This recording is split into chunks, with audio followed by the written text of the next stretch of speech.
Hello dear students, good morning all of you. Welcome to Chatty Coaching classes. We are learning your 9th standard second mathematics chapter, that is real numbers. In this chapter we have seen various types of numbers. What is meant by real numbers, rational numbers, irrational numbers, whole numbers, integers, natural numbers and so on. We have also seen the sets of all these numbers. Then we have seen the correlation and properties of rational numbers. Okay? After that, we were solving practice set. In previous video, we have solved your practice set 2.1. I have solved question number 1 and question number 3. Question number 2 were remaining and now I am solving question number 2. Okay? Please pay attention over here. This is very basic concepts, like 9th and 10th standard is very basic. You know, if you will get all the clarity in each and every subject, math, science, then it will be very easier for yourself for +1 and +2, that is 11th and 12th standard. See, question number 2 is what? Write the following rational number in decimal form. Okay, they have given us rational numbers and we have to convert them into decimal form. How rational numbers are written? Rational numbers are written in P by Q form, whereas Q cannot be equal to 0. And what we have to do is, we have to convert all these rational numbers in decimal form. Okay, so we will solve that. See, for question number 1 and question number 3 is already solved. We are solving question number 2 right now, which is the only question remaining from your practice set 2.1. See, first question from question number 2 is 127 upon 200. To convert this number into decimal form, what we have to do is, we have to multiply both the 127 and 200 by 5. 127 into 5 upon 200 into 5, whereas 127 into 5 is equal to 635 and 200 into 5 is equal to 1000. So, what we will do, 365 upon 1000, 3 zeros are here, so we will shift point after 3 digits, so the answer will be 0.635. Okay, that's how we converted 127 upon 200 into the decimal form. Okay? 127 upon 200 is converted into decimal form and decimal form of 127 upon 200 is 0.635. Got it? See, second sub question, 125 upon 99. We have to do the same process for these two.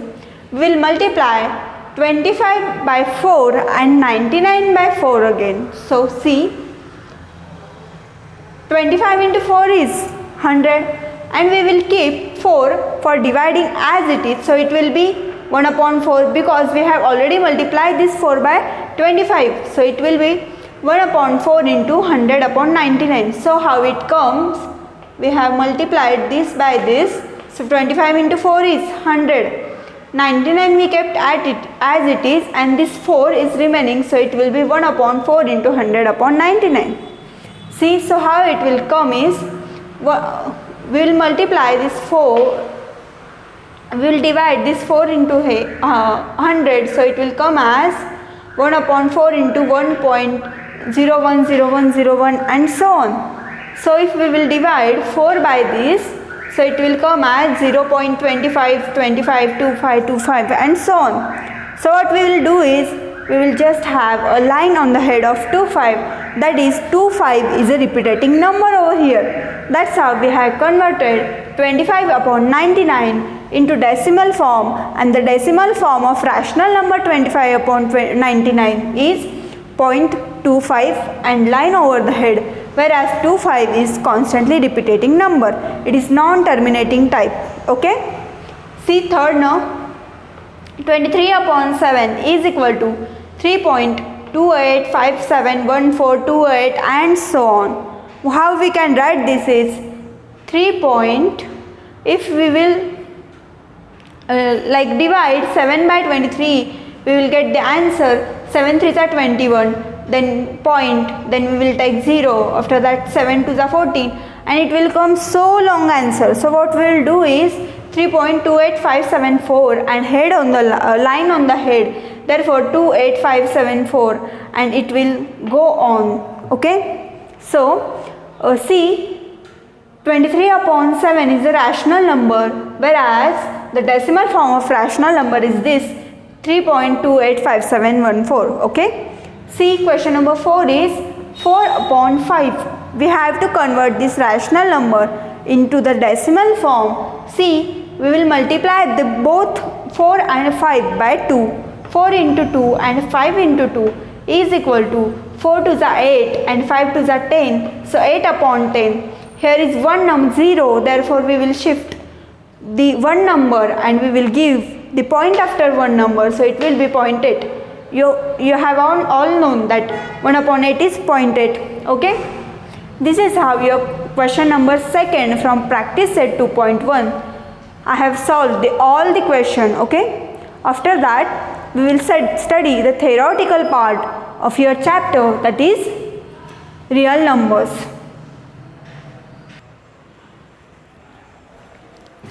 See, what we are going to see is irrational and real numbers. We have already known what is mean by irrational and real numbers, but we are going to see the relation in between them. You can see the number line on a board.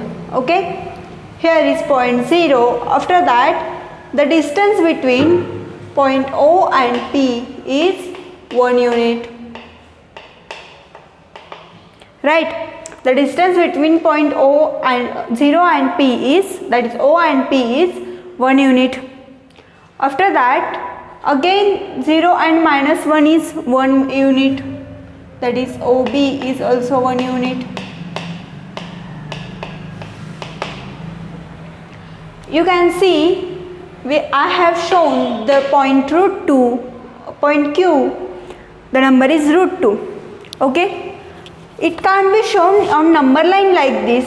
We have to take an arc of 1 unit and then we can draw or we can notify the point Q, point R and point C and point D. Okay, for the sake of this, point Q is a coordinate point of point C. Okay, point Q is coordinate of point C and point R is coordinate of point D, whereas root 2, root 3, minus root 2, minus root 3, these are the numbers which are represented by points and number line. Okay, the points which are represented on number line by point, okay, these are real numbers. C, 1, P and B, these are real numbers because the numbers which are represented by points on number line are real numbers. Okay, after that, every point on number line is associated with unique real number and every real number is associated with unique point on number line. We all know that. Okay, every point on number line is associated with unique real number. If here is point P, then here must be something numbers. The value of point P must be a something fixed particular real number. Okay, this is what they have given, and every rational number is a real number. We all know that every rational number is a real number, but root 2, root 3, minus root 2, pi, root 3 plus 2, etc. are not rational numbers.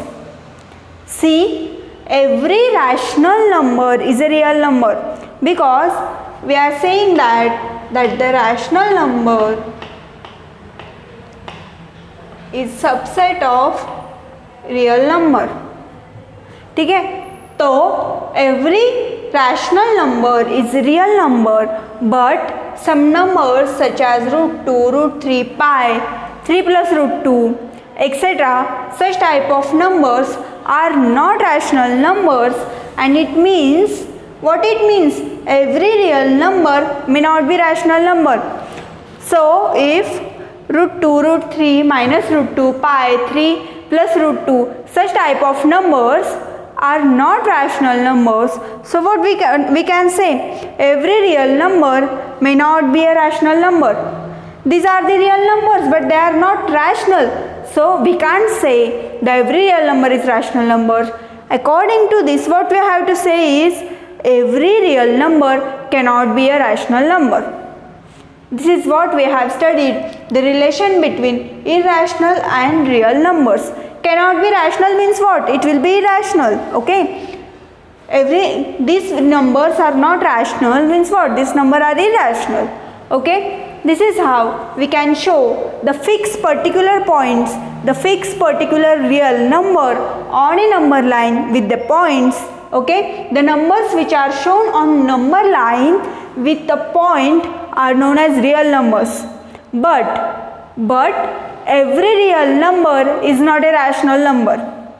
All the numbers shown on number line with a particular point is known as real numbers, but every real number is not a rational number. Numbers such like √2, √3, minus √2, pi, 3 plus √2, minus √3, such type of numbers are not real, are not rational numbers. Then what we can say? These are the real numbers. Okay, these are all the real numbers as we can show by point on number line. We are showing point Q, R, C, D, and we are showing √2, √3, minus √2, minus √3, these numbers. But these are the real numbers, but they are not rational numbers, means they are irrational. So conclusion we have got is every real number may not be a rational number. This is how what we have studied today. We will stop here today. In tomorrow's lecture we will see the next part, that is decimal form of irrational numbers. ठीक है? We will see the decimal form of irrational numbers. Keep studying, take care of yourself, stay home, stay safe. Thank you.